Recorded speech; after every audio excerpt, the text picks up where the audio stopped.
we all saw that video. Well, maybe not all, but anyone who didn't see it, there was a video last night of a southern flying squirrel in a cabin that was otherwise empty.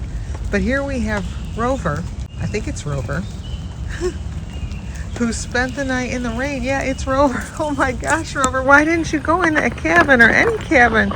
I know there's cabins available. Do you like sleeping in a nest in the rain? I'm not even joking. Like, is that preferable? I don't understand.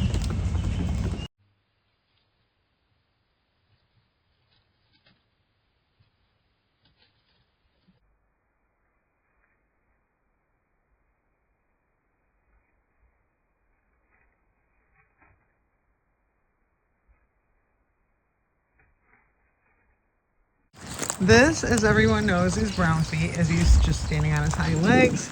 And Mr. Brown Feet, do you mind if I show everyone where you live now? I've seen him sleep here the last couple nights, right there. And it's one that I would choose myself. The reason I like it, one of the reasons, is exactly what happened last night in that other cabin. If there is an invader that comes in the night, there's a second way out, so a squirrel is never trapped in there. I had imagined it would be real popular, but up till now, I think Brown Feet's the first one moving in. It's got the straw knot hay in it, and I added the thing on the side as a boost to get in there from the tree, because the way the thing was made was so strange. The backs of, which I get it for predator wise, but the backs of these things are closed off, the backs of the hallways. Well, I guess they would have to crawl on the roof and then come down. I just figured give them a little better way. Alleyways will block a predator. I was thinking raccoons and such, but now that we saw there's flying squirrels, I need to figure out what the relation is between those and the eastern grays, make sure they're not trouble. Anyway, this is where Brown Feet lives. Let's see. There's this dream I had last night. God, standing out here reminds me of it. That I was out here and I was just interacting with a chipmunk, and then I had YouTube on, and on YouTube there was a video that came up, and it was a woman, like a woman, and she said, and she did some video, something about being outside. She was outside and it was just something kind of bland, and then she said, if you're outside feeding your chipmunk, then I forget what it was, something really bland, like, hey, how are you doing, or something like that. I'm like, who says that? I'm like, why would anyone be outside feeding their chipmunk? Like that's not a normal thing, you know? I was right about to flip past the video.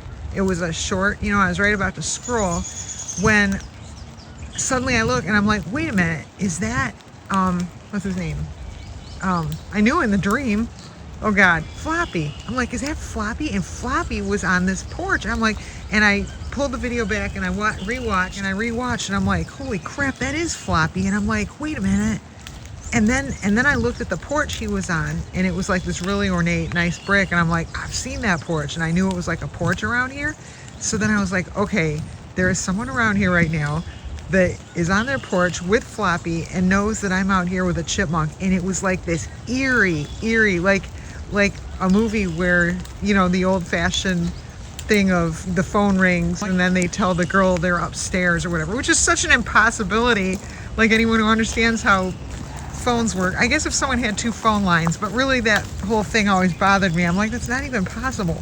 But I guess if you had a second phone line, it could. And out in California where they make movies, maybe second phone lines was a thing. There you go. So there's Brown Feet. Now here's the thing. He tends to run across the street with these nuts. So I find it very interesting that he takes the nuts across the street and down a house, is where I thought he lived, because that's where he seems to take everything, unless he's just recently moved. I've only seen him sleep in the cabin like that I just pointed out 2 nights. It's a nice place, huh? Some of these places live in better houses than I do. If you put them all together and divide by half, divide by 2. Can't really divide by half. If you divide by half, you're multiplying by 2.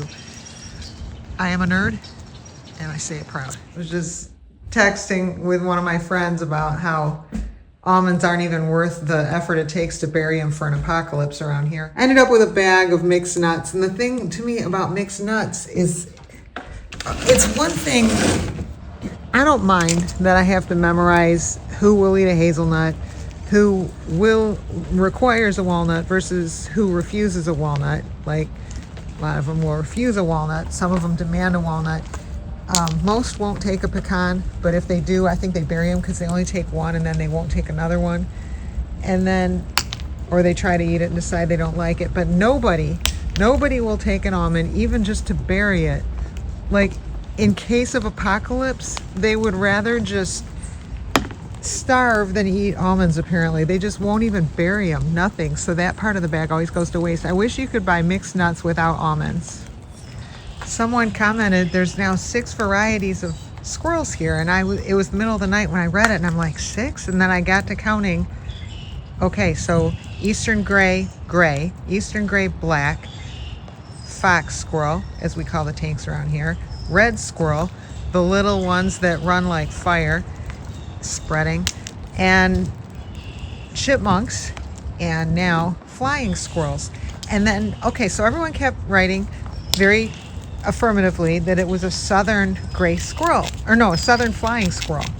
And we're not in the South. So, but then I Googled it, and sure enough, in this state, which is not in the South, in this area, this part of the state, there are known to be, I'm sorry, I'm sitting here swaying. I'm sure this is making it good for the video.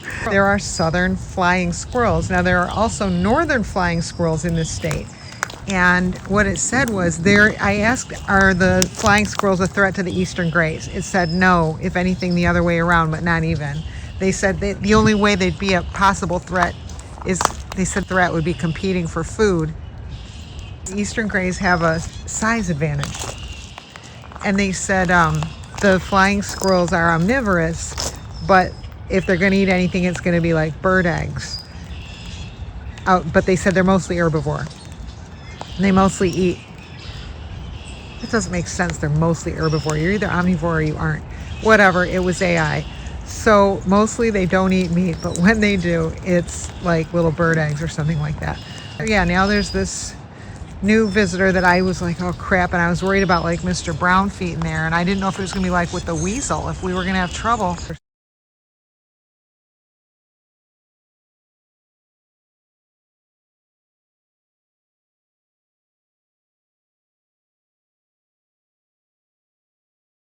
But it looks like not. It looks like the flying squirrels, and I'm sure it's probably always been here, I just didn't know. Pretty sure the flying squirrel didn't just invent itself last night. It's just, it never showed up on video before. Hey, Mr. Brown Feet, I know I gotta get you your walnut. Yeah, like now that I have, and I didn't look around, you know, what do they do in the wintertime? They just never showed up in that cabin until last night.